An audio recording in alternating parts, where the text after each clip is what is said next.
And that's giving not only time cues for doneness and how things should be, but giving visual or tactile cues. So what does it look like when it's right? What does it feel like when it's right? Maybe if they had told you, your dough should be slightly tacky, but it shouldn't stick to your fingers. Then people know, like, oh, maybe it needs more flour, or maybe it needs more time kneading, because they have another way to be able to tell if it's something they haven't done before. Hey, everybody. Welcome back to another episode of the Pretty Focused podcast. Today, we have a super special guest on our podcast today. Niki is an incredible part of our team. She is our coach in our recipe development course, and she has an incredible background in culinary. She's going to talk to you about and kind of give some of her background and her experience. But today we are talking all about like recipe development and recipe execution. And she has come prepared. She has 9 mistakes, and we might even have a few other ones that we kind of add to that list, but 9 mistakes that recipe developers make, so you can make sure that as you're developing and you're writing your recipes, whether you are a food blogger or you are a recipe developer for food bloggers, or however you interact with recipes, you don't make the same mistakes.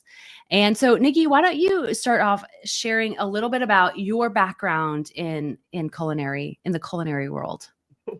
Absolutely. I have loved cooking and baking really since as long as I kind of can remember. I was actually kind of a picky child. As I got older, my mind kind of expanded and I got really into it. And so even through high school, we did a program called Consortium, where for half of the day, I went to a different school and learned culinary and culinary arts and how to cook and how to manage restaurants and things like that. And from there, I went to college, got my bachelor's. Well, actually, at the same time, I got a photography certificate because I love that. Being a food stylist was my dream right out of school. That's really what I wanted to do. I wanted to work on cookbooks. But of course, this was at a time when we were still in the dark room. Like digital cameras were just coming out. Photoshop had its very first output. And so I really kind of left that behind and stuck with culinary because I wasn't ready to do the things I needed to do for the food styling. I would have had to move to New York or LA or something like that. And so I stuck with culinary. I ended up going back and getting a bachelor's and a master's degree from Eastern Michigan University. And I taught culinary arts instruction there for a number of years. That kind of fell back apart during COVID. Being in the restaurant industry and teaching people that, like after COVID, people were like, I'm out of this. I don't want to be in this kind of crazy industry. And so I kind of needed to pivot a little bit. I still wanted to teach. Like, that's my thing. I really love teaching people how to cook things. I think it's such a great life skill to have, even if it's just the basics. I really think it is for everybody. It really should. Everybody should know how to do some basic things. Yeah. And Lindsay, our portfolio coach, actually posted into a local Facebook group that she was looking for an assistant for food photography. And I thought, how cool is that? that is what I kind of wanted to do so long ago, and kind of wrote that off as something that I would never really get to do. And it was just kind of a dream. And then working with her, I started working with her and her clients and started doing recipe developments for her. And then that's how I met with you and Pretty Focused. Yes. Oh my God. So you've got two bachelor's degrees? An associate's, a certificate for photography, a bachelor's, and then a master's. What is your bachelor's and master's in? The bachelor's is hotel restaurant management. Okay. And then my master's was within that realm of hotel restaurant management, but it's technically a technical studies degree with a focus on curriculum writing for culinary arts. Okay. It was kind of a weird way to do it, but it made more sense than going back for teaching, because I would have had to start a completely new track. So Yeah. this kind of allowed me to stay in culinary, but focus on curriculum writing. Okay. So what were some of the classes you taught? Oh man.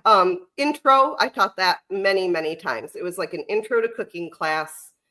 We got students that had already worked in there for a really, really long time and knew what they were doing, to students that have never made anything outside of a microwave before. So it was really interesting because we had culinary students and Wow. restaurant and hotel management students. Yeah. So it was Holy kind of cow. a good grab bag of For of different sure. things. Yeah. Yeah. My favorite class that I got to teach was I actually got to do the study abroad courses. So 2 semesters for spring break, I got to take students abroad to Europe. And we did like a week-long course where I got to set up just the best kind of like we went and visited some really, really nice hotels and Mhm. got in the back and got to see, kind of how like these really prolific hotels run. And Wow. that was really cool. We got to set up a cheese making class when we were in London, and we got to taste wine from the only winery left in Paris. And so that was probably my favorite class that I ever got to teach. Oh my gosh. Teach me cheese. Yeah. It was so fun. It was a really good time. And, um, That's awesome. again, I kind of got that love because obviously I love to travel. So that was just a great class where I could kind of bring in my love for cooking and also my love for travel. Yeah. So it's awesome. I love so much that you're able to bring that expertise and coach those inside of the recipe development course. So those of you who are in that course, you're in good hands between Ivy and Niki. You are in good hands there. So Niki, we've talked about this, some mistakes, because a lot of what photographers do, right, is we are making the recipes, right? Or, we develop the recipes. And so a lot of us, maybe started out as photographers and are, we love cooking and we love creating, right? So we love that. And so, some of those things that whenever it comes to recipe execution, we're kind of like learning along the way. And so I love that you have prepared some really solid advice for people who are in recipe development and you are recipe writing. So why don't you kind of dive in and talk to us about like the number one thing that you see? So you guys get ready with pen and paper because she has an entire outline I'm looking at right now. It is phenomenal. Okay. So let's start with number one. So number one, and granted, like, I do have some students that maybe they've already been doing some of this before. Like, they have a pretty good hand at it because maybe they've already been writing exclusives for their clients before and they just want to hone some of those skills. And then I also have students in there that, haven't done any of the photography part yet and are really, really brand new. And so I think combined, these are really the things that I think can kind of help people take it to the next level. Okay. So one thing that I find a lot is people not giving time frames for steps. This is especially important because everybody's oven cooks differently. So if you think about cook time and you tell somebody, well, this takes 25 minutes. If somebody's never cooked before, they're going to take that out at 25 minutes and not actually check for the doneness of it. Maybe their oven's a little bit slow and it takes them 30 minutes. So I like to always tell everybody to give a time frame. That kind of saves you. People can check it at the earliest time frame it'll be done, but maybe it needs another 5 minutes. Mm, Especially for end time, but this is also important to give people time frames like in the body of the recipe. How long did you whip the egg whites for? How long did it take them to get that stiff? Because sometimes maybe nobody has done stiffed egg whites before. it's They true. need to have an idea, maybe I'm taking it too long, maybe it's not enough. So giving people an idea of how long it's taking you each step of the way, not only does that help them when they're going through it, but it also helps when you go back to try and calculate the total time the recipe takes. Sure. That gives you some really good idea through the steps when you go through and count of how long a total it'll take you to do that. Yeah, you know where I really appreciate the range is whenever you're kneading bread and you're working like on a yeast recipe, because whenever it says like need 6 to 8 minutes, sometimes I'm like 2 to 3 minutes in and I'm like, have I done it too long? Is it too much? And I'm like, well, no, if they're saying 6 to 8 minutes, then I know that, if I'm kneading for 15 to 20 minutes, that's whenever it's probably over kneaded. But really having that range, like, kind of gives me peace of mind as a reader, that I'm like, okay, I know that this is the range that I have to work in, and I'm probably going to be safe within this little time range here. So I really appreciate that time range, on those specific steps of the recipe. Yeah. And I think especially, I think any of these you can really especially pull them out when it comes to baking, because Mm, it's a whole nother beast. yeah. And it really, time is a very big construct when we're talking about baking. So yeah, giving these time frames to people, like you said, kneading dough. How do you know if you've never really done it and felt it before? Yeah. So I had this actually happen yesterday. I made these viral. You're going to laugh at me because I know the conversations we've had inside of our coach Slack channel. I made these viral cottage cheese chips. They burnt. oh, So I cooked them. The range was like 40 to 50 minutes, which I thought was a very wide range. Because you're saying 2 to 5 minutes. I feel like that's a little bit. So what did I do? I went 45 minutes. They burnt. And so I'm like, what did they actually look like at 40 minutes? And then I'm wondering, who has actually made these the right way? Because that was like the second recipe that I saw, cook 40 to 50 minutes. interesting. And so I was like, what? And sometimes too, you might have had a cottage cheese that had more liquid in it. Maybe they used a drier cottage cheese or a small curd versus a large curd. Sure. That also plays Yeah. into cook time, is the moisture and things. And Absolutely. Yeah. So that's a whole other thing of providing that information. So yes, we'll about talk like the about fat that. content of that. I don't think it was definitely not low fat. So I'm like, it was very interesting. They're not very good, if No, anybody's wondering. Even the ones that weren't burnt were not good. So don't waste your time. that wasn't a good recipe. That wasn't a It good was recipe. not a good recipe. Okay. So the cook time, the time frame, giving a range for the baking, the cook time, the baking time, but then also the steps Yeah, within the the prep in recipe. between. You say, you want them to caramelize onions. Give them an idea of how long that takes at the heat that you told them to be cooking it on, so that Yeah. they have an idea of how long that's going to take. Maybe, that gives them a chance to step away from the stove for a minute, or maybe it gives them, just the knowledge, like, hey, I have to stand right here because this is going to happen fast. Like, Yeah. I can't turn around and do something else right now. I need to pay attention to Yeah. this. For So I sure. think, yeah, time frames are huge, and making sure that you're putting them not just at the end, but throughout the body of the recipe Throughout as the well. body of the recipe. Yeah. Yep. That's great. I love that. Okay, number 2. Number 2 actually kind of feeds into this a little bit, especially what we Mhm. were talking about when you were talking about like kneading dough. And that's giving not only time cues for doneness and how things should be, but giving visual or tactile cues. Mm. So what does it look like when it's right? What does it feel like when it's right? Maybe if they had told you, your dough should be slightly tacky, but it shouldn't stick to your fingers. Then people Okay. know, like, oh, maybe it needs more flour, or maybe it needs more time kneading, because they have another way to be able to tell if it's something they haven't done before.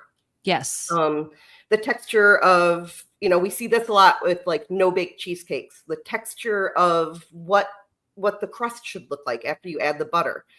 You don't want it to be too wet or too dry. So we always usually say, it should look like wet sand. So that's Yeah. just another cue that kind of helps them. Same thing for doneness, especially things like baked goods and cakes. It should be lightly browned or dark brown. It should spring back when you touch it lightly. Giving them these cues helps them to know, like, okay, I have a time frame of 10 minutes, but what should it look like? And then I know within those 10 minutes when I need to pull it out or when it's done. So it gives you another way to make sure that people can get the recipe right the first time. Which, coupled with the photos, big right? time. Whenever this is a huge way for you to know, like, maybe I should be taking a picture of this as part of the process. This must be important. Yes. Yeah. So whenever you're mixing the graham cracker, crumbs with the butter and it's supposed to look like sand, getting the picture of what it's supposed to look like and really making sure the steps and those cues, tactile cues in the instructions are also then demonstrated, within the photos as well. Yeah. I love that. Yeah. I love that. I think going back to dough, because I'm in like bread making mode. I'm like in my bread making era. And the window pane test, right? Now I know you can't do that with like every type of flour. Like spelt flour doesn't do that. But like I just made spelt bread for the first time. That's a different story. But like when you're using all like just, the bread flour all purpose, you can do the window pane test. And that also helps me know that like my bread is kneaded, enough. And so, not overdone. And I think those, again, I'm thinking as a reader, that is one more step, a visual cue to help me know whenever it's done. So we got time coupled with what it's supposed to look like, what it's supposed to feel like is gold. I think that's like a really great combination of really educating, because what we're doing is educating people on how to make a recipe, right? Yes, it's all about the technical writing and getting it right so that when people read it, they know exactly what you're saying. And that can be hard with food because, it acts different, especially like, again, talking about baking, different days, different moisture levels in the air, different outcomes. Yes. It's finicky. Yeah. It's not the same every time. It's not. Yeah. Especially this is a challenge for people who, like me, who love to cook with their heart. Right. And it helps to kind of keep me a little bit focused and remember that I need to have those specific and technical instructions and not just it's done when it's done, baby, and not too much and not too little, just it's done when it's done, and people don't apparently like that. That's not how they learn. Okay, I love that. So number 1, giving specific time frames. Number 2, giving visual cues and tactile cues within the instructions. What's number 3? Number 3 is I see a lot of times where people won't include preheat instructions or pan preparations in the beginning. That should be the very first basic instruction every time you write your directions. The only time I would say that maybe you don't want to put the preheat on there is if you're doing something like a dough that it has to rise for 2 hours and you're not going to be baking it right off. Okay. But you still want those pan preparation directions there. Again, when we're talking about baking or even a savory dish that like a stir fry that comes together, once you start, you can't stop to worry about cutting out parchment paper to fit inside your pan and spraying it. You want to make sure that they do that before they start a single instruction. Okay. That way that pan or that oven is ready for them when they have the product ready to go in the oven.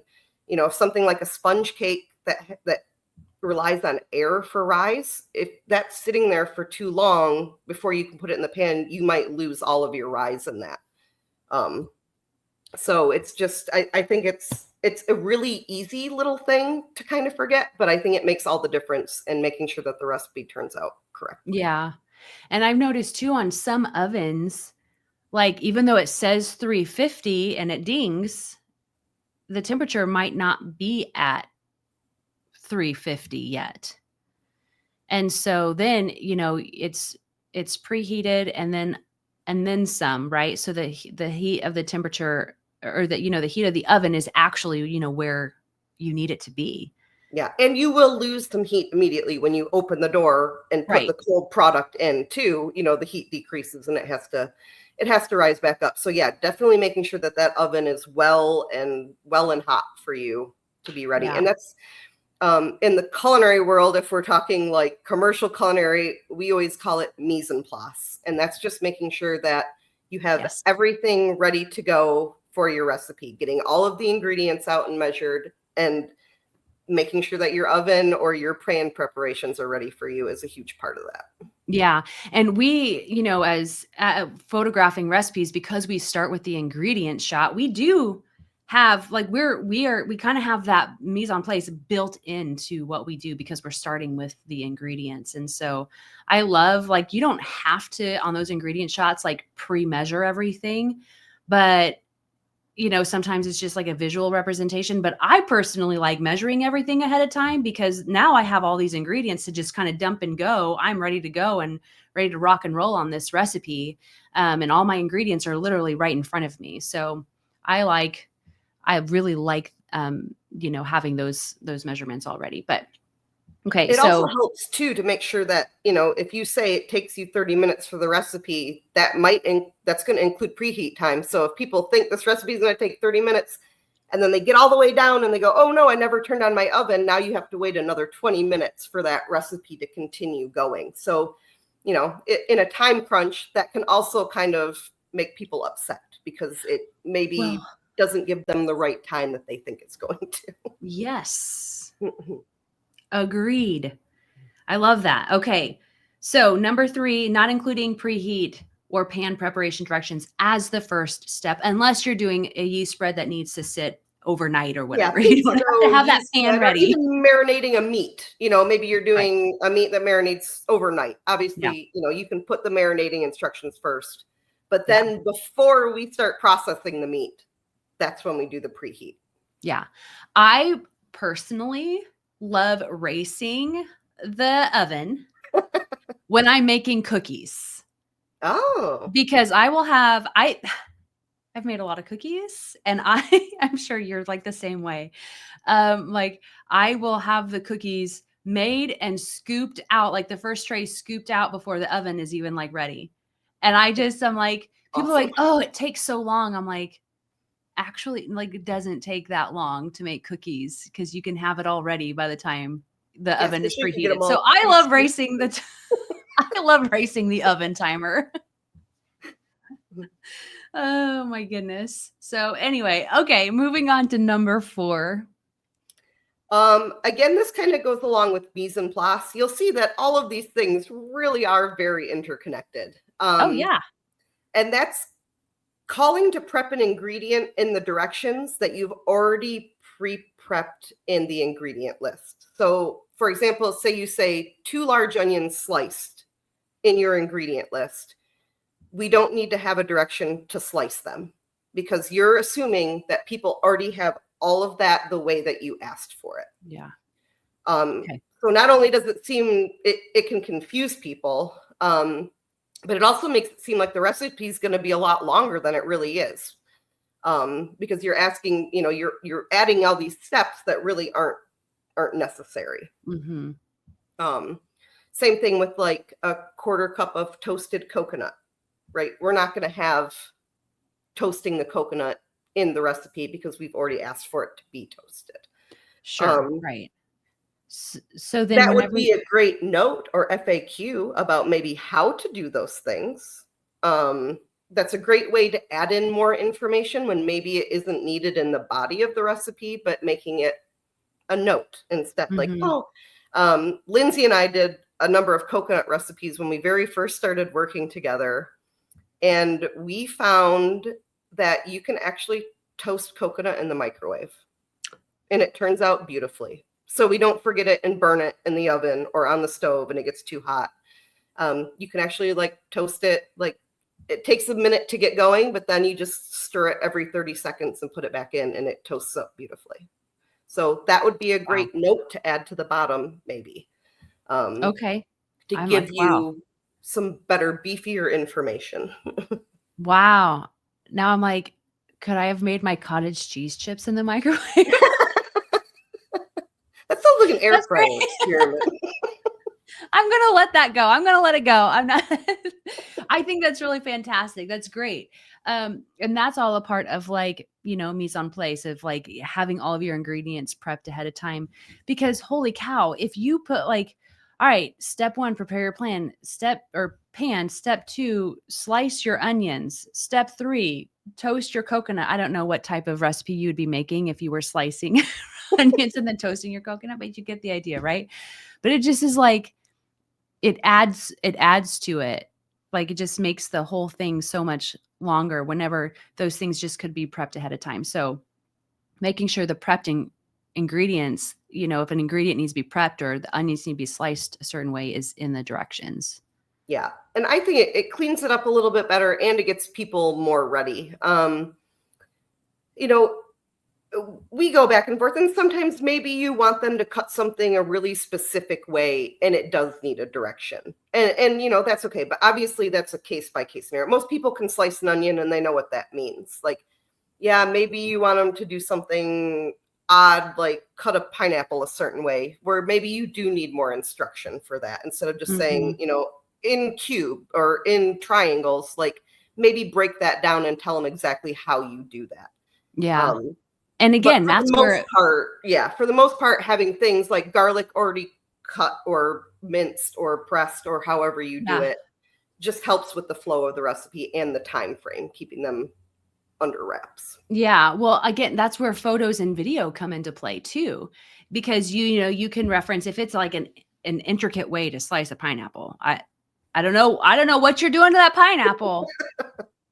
But, I don't know what you're making with it, but that's where you could be like, you could even put like reference, the photos. And what I love, I see a lot of bloggers do is in the directions and the instructions, they will add in the list of ingredients or the measurements for that step and then put a photo right after it. So that's really helpful. So you don't have to like scroll back up into the blog post to see what that pineapple is supposed to look like, but that those directions are right there. But that's really where the photos help, that if you're doing something intricate that needs to be cut a certain way, that you are demonstrating that in the photos. Right. Yeah. So for specialty cuts or maybe, something, a little more than just your normal sliced dice.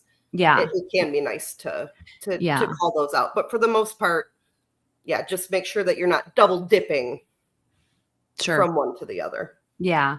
I saw a video. I was looking at how to make this certain type of pancake. It did not have cottage cheese in it, but it was like with almond flour or something like that. I don't know, like keto, low carb pancakes. And I thought it was very interesting. In the directions, they said to cover the pan with a lid. And I'm like, I have never seen anybody do that with pancakes before. And so as a reader, I was a little confused. I was like, what do you mean? Like, really? Like, okay.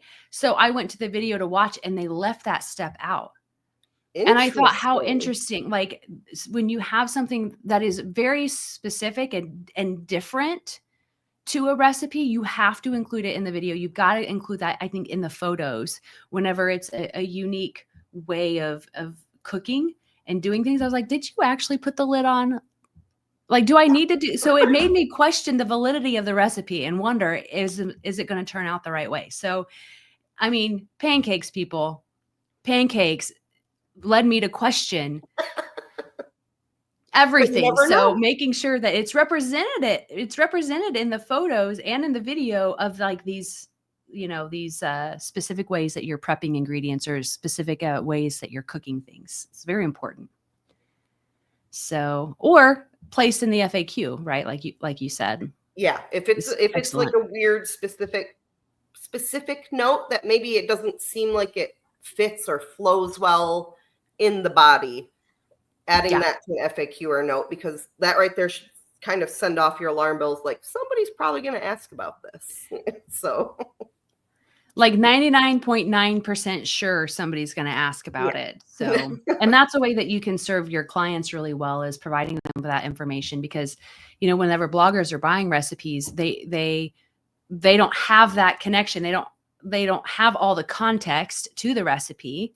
They've been in the field long enough that they could probably figure it out. But, with the photographers being the ones making the recipe and knowing, providing that information is just a great way to be able to provide great customer service to people, So it's important. Okay, moving on. Number 5.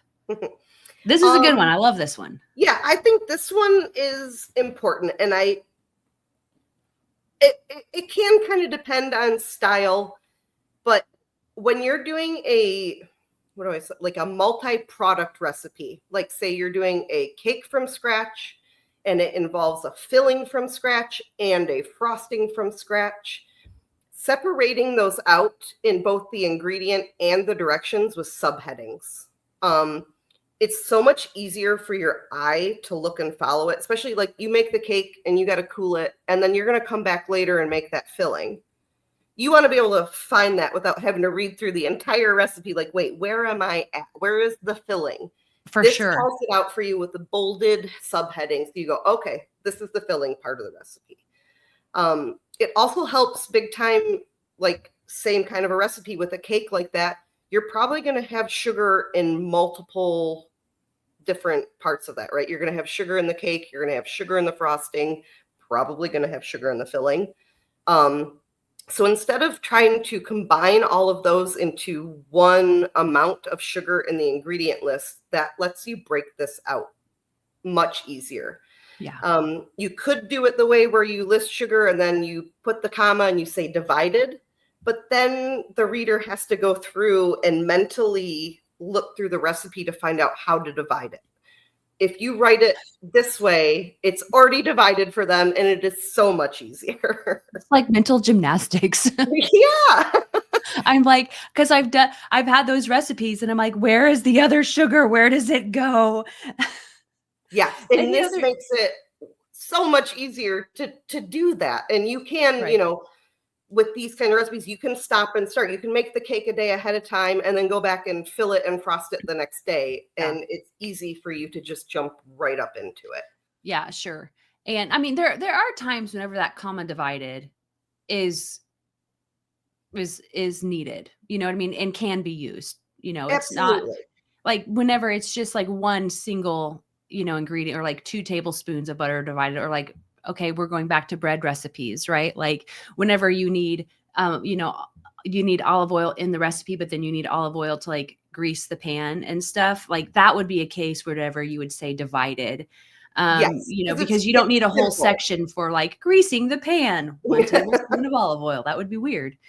And then 2, with that, so you got cake, filling, frosting. You list them in order that where you need to start, right? So if you're filling or frosting or, okay, cherry pie, for example, when the cherry pie recipe I make, the cherries have to sit overnight, right? Yeah, so that would be your first thing, not the pie crust. Not the pie crust. Whatever, yeah. Yeah, yeah. So you also put it in order of what you need to do first. Maybe you're making the cake and then the filling and frosting is super simple, but the cake takes the longest. Then you're going to make the cake first, and you can make the frosting and the filling while the cake is being made and cooled, right? Yep. Yeah. And as a developer, it also helps you to kind of figure out the flow, of how that's going to go when you're writing it. Because maybe you do start out with the cake. I've done this numerous times. I'll start out with one thing and I'm like, actually, I want to make the marinade first. Like I start listing like, oh, cut the meat or do whatever. And then I'm like, you know what? It makes more sense to make the marinade first. So let's move that. For sure. Right. Okay. I love that. That's perfect. So anything else with that one? I really think, just especially when it comes to baking, and especially those really thick recipes, that's where it really shines. Is baking or making multi product recipes. Right. Like you said, with like stir fry sauces, marinades. Yeah. Start with the sauce first. Yeah. Anything where maybe there's going to be, like 2 separate recipes, like a stir fry where you'll have like the list of ingredients, like meat and onion and peppers and garlic and all that stuff done up, and then a separate for the marinade or for the sauce, and then list Got it. those as an ingredient. And then it also is easier when you go to make it. You can say, for the sauce, combine all sauce ingredients, and then you don't have to sit there and list every single sauce ingredient. That's my favorite. Just combine and whisk, baby, whisk. The best. That's the best instruction right there. Yeah. Yes. I love that. Okay, number 6.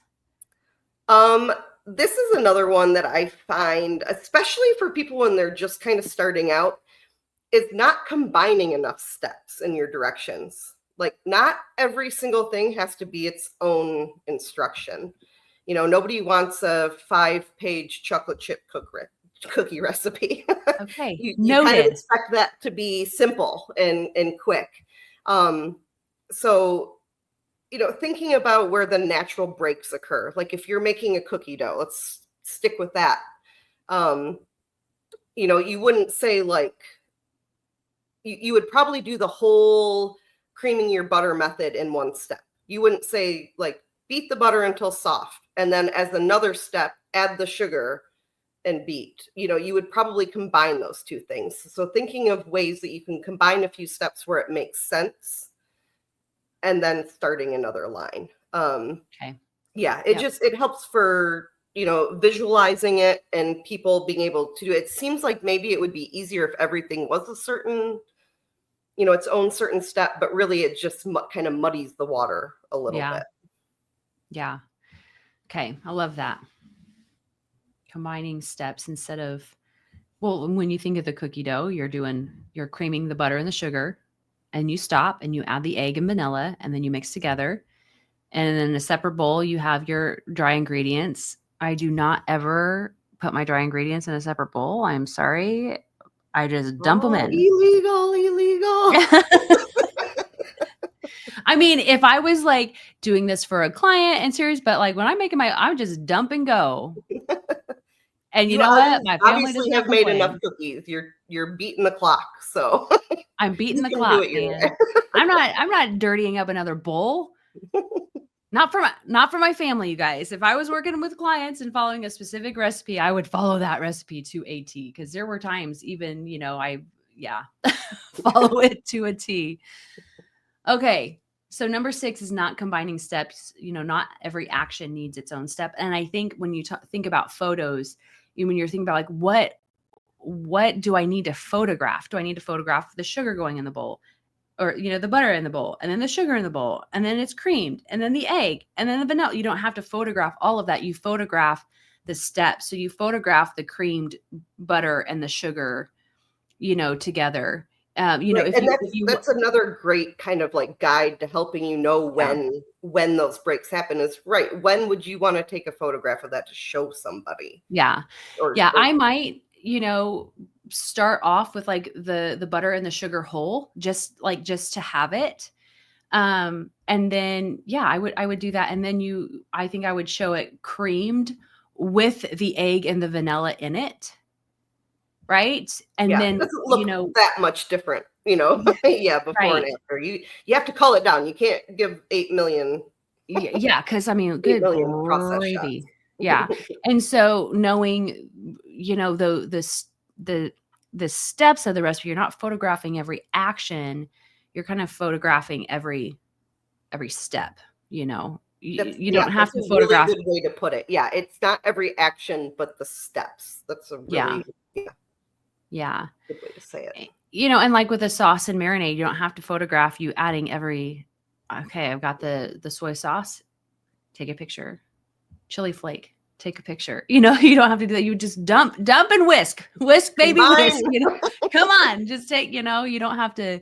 And I think a lot of times we kind of get stuck in that overthinking of like, well, what do I need to photograph? And what if I miss something? And so just photographing the actions of the recipe. And then whenever there is something specific, like the pineapple that you cut really weird, you know, like making sure that anything unique needs to be captured and photographed as well, or any unique textures.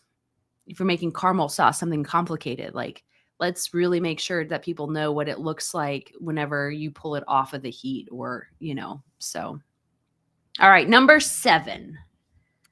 I don't see this one as much, but I do feel like if you get this one wrong, it's super confusing. And that is not using parentheses for second measurements in the ingredient list. Butter is a huge example of that, right? Like especially at least in the US, right? We measure butter by sticks. We're weird like that. We like to do that. We sure do. And so we usually like to have both measurements for people that maybe you buy your butter in bulk and you don't buy it in sticks, or you buy the fancy European butter and it's not going to come in sticks. So we might say something like 1 cup. And instead of saying or 2 sticks of butter, which somebody might combine those, and then all of a sudden they're using 2 cups of butter, you want to put 2 sticks in parentheses. Okay. So that the information is available. This can be the same way if you're going to do, like volume measurement, and you're also going to give the weight of things in like a baking recipe, making sure that the weight is separate in parentheses so that people don't combine those 2 things and then you end up with too much. This can also be like for like something like apples, like I need 2 pounds of apples for this pie recipe. In parentheses, like you said, you want to know each. You want to know about how many apples is that. That's a great place to put that, so they know kind of about how many apples is 2 pounds. It's 4 to 5 medium apples. Yeah. I love that, especially in baking. And like this happens with carrots too. 2 large carrots. Well, large is subjective. It is. Because, like. Yeah, you go to the farmer's market and buy some really cute ones. Like, are those large or those mini? Like, it depends. So I appreciate having both, especially like I said, on the baking recipes, when you have the extra additional moisture content of the apples and, or the zucchini and the carrots, you are using like the moisture content. You're depending on that moisture content in the recipe. And if that's off, you have a recipe that is not going to turn out because you don't have the correct measurement. And so being able just to give as much information as possible. So I love the second measurement.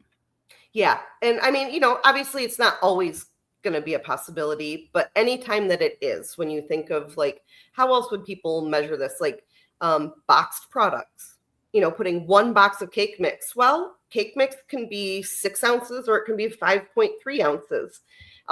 Putting in parentheses the amount that you used when you developed that recipe. I use the Duncan Hines and they're 5.3. So making sure that you're putting that in there, because somebody maybe buys another one and it has more in it and it doesn't turn out exactly the same. So there's a lot of cases where that's actually really important information. Yeah. And they actually within the last couple of years changed the amount of cake mix in the cake mix. Oh, I bet it changes more often than we even realize. They're really, really trying to trick us right now with all of the amounts and things. So that's also especially important. Yeah, you go back for a recipe 10 years ago, is it the same? Yeah. It was like 15 ounces and now we have like 5.3. Yeah. It didn't change that much, but the different, and that's too, because Betty Crocker, Duncan Hines, Pillsbury, if you look, they have different amounts of cake mix in there. Yep. And a note section, put what you did use too. Even if you don't call it out in the ingredient list, you can put 1 box, 5.3 ounces of yellow. But then when you get down to your FAQs or notes, that's the time where you can really make sure that you call out, like, when I tested this recipe, I used this specific brand. Yeah, I use Duncan Hines. That's important, for bloggers and readers is. Yeah. And then, readers were like, well, can I use Pillsbury? So I love the follow-up question is like, I tested this with Duncan Hines. I did not test this with Pillsbury, but if you try it, let me know. Yes. And like, let the readers test for you. That's the safest answer you can give. Yeah, for sure. Okay. Now, let's talk about grams for a second. Because I Okay. know like a lot of recipes, especially baking recipes, are written in grams.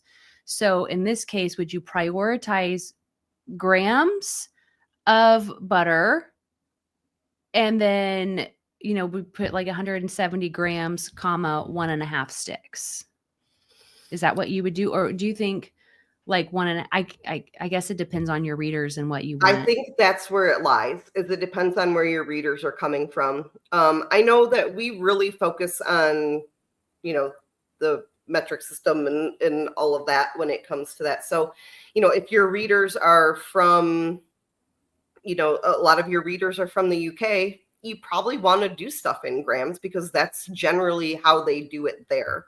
Yeah. Um, I do see a lot of baking bloggers that will take the American ingredients and then convert them all to grams and parentheses for people. So maybe the parentheses is where the grams belong. Yeah.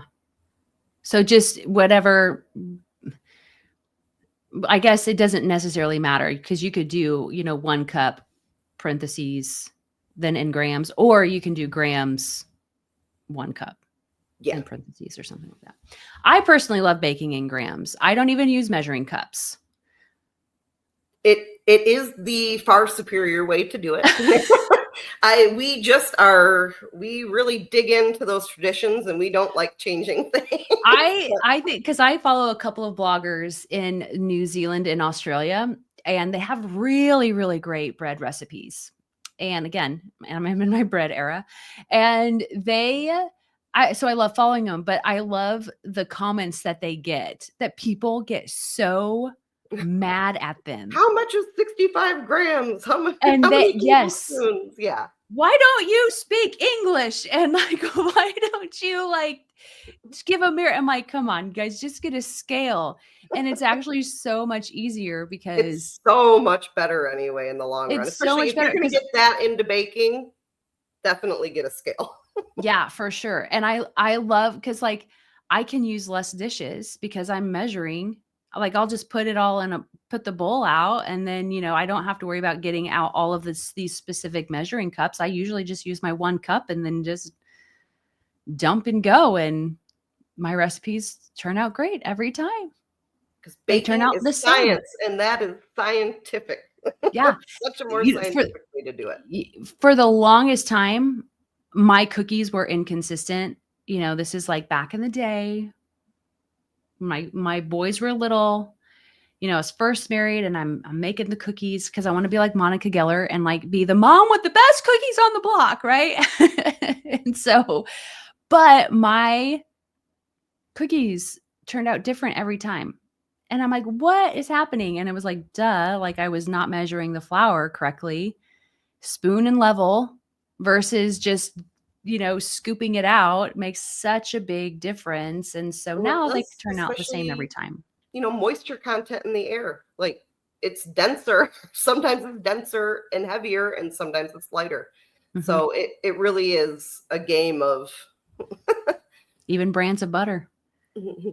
yeah. Brands of Oh, butter make a difference that has too. been a really big issue this year. I noticed a couple of cookie baking blogs that I follow. Like everybody's like, why are my cookies turning out like this? Why are my cookies turning out like this? And a lot of it was the water content in the butter. They've Mhm. been doing some weird stuff with it. So Yeah.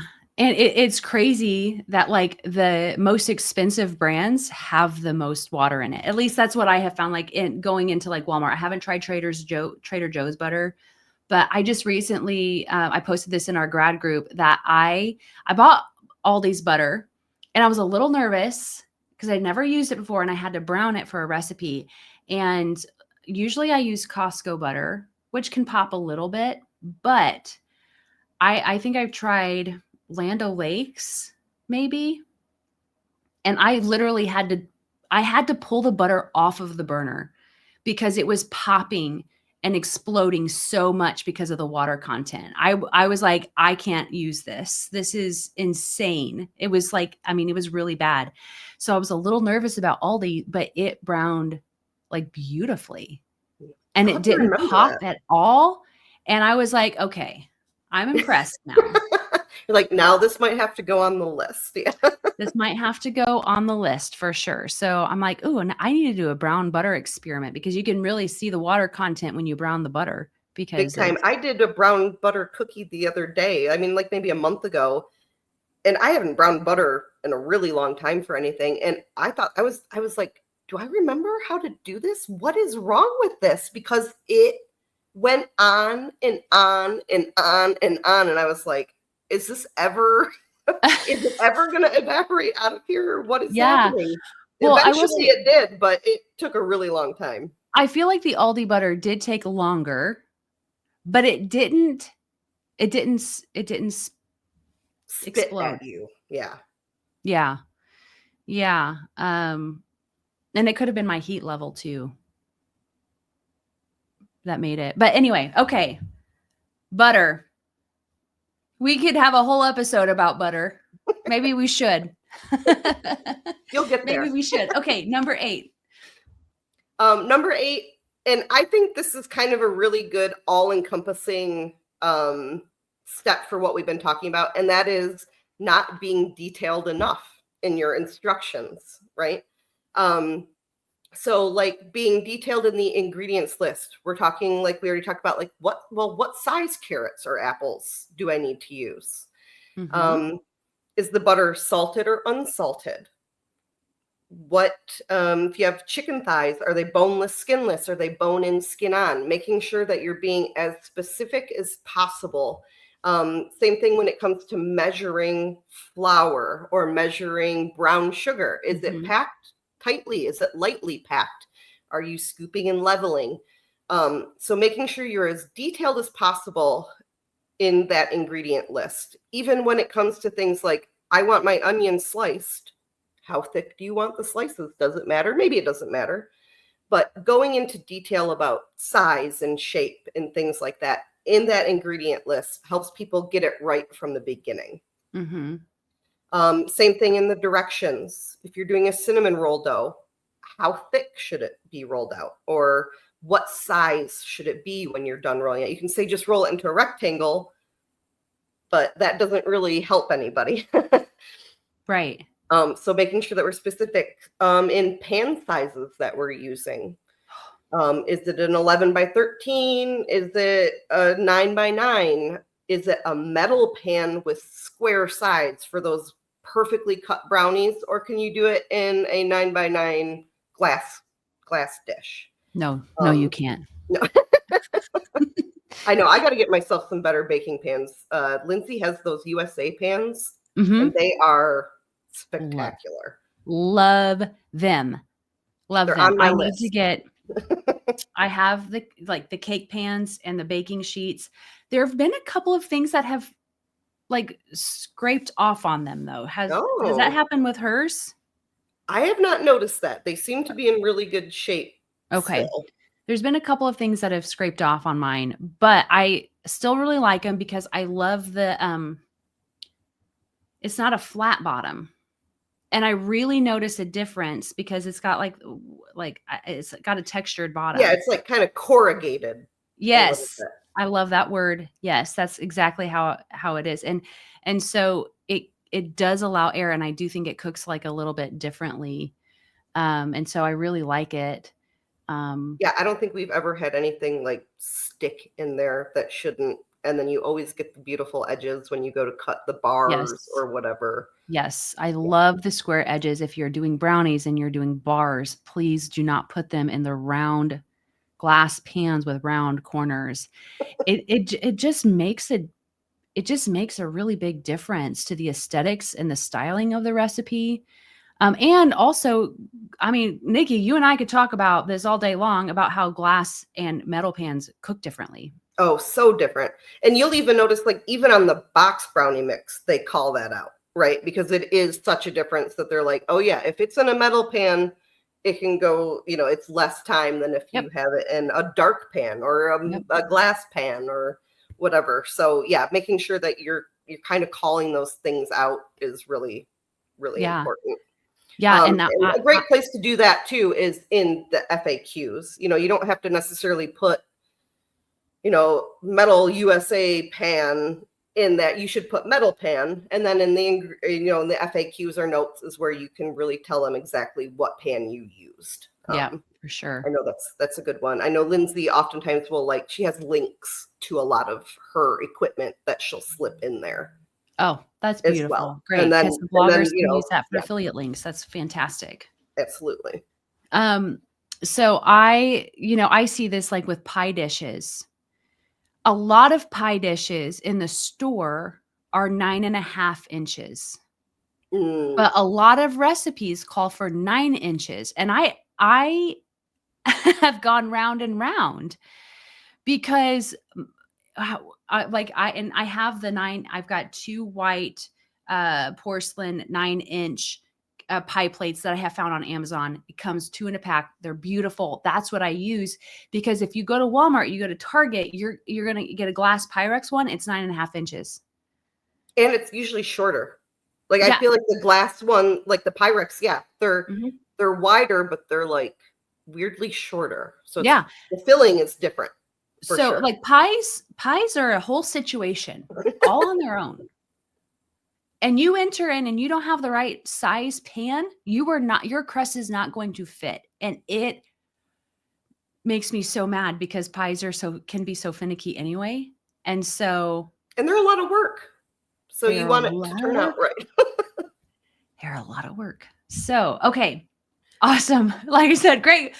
What else should we talk about, Niki? Okay, we're planning out our next episodes of like what we should talk about, because we could just keep going on and on about this. Okay, number 9. This is the final one, right? Yes, Yeah, this is the it. final one. Number and 9. You've actually probably heard me say this a few times while we're talking about this. Yep. Is one of the other biggest mistakes is not including enough information in those FAQs and notes. Okay, so there's some standard things that you want every time, no matter what. And that's like storage. Can it be frozen? How do you thaw it or reheat it? So storage instructions, reheating instructions, super important.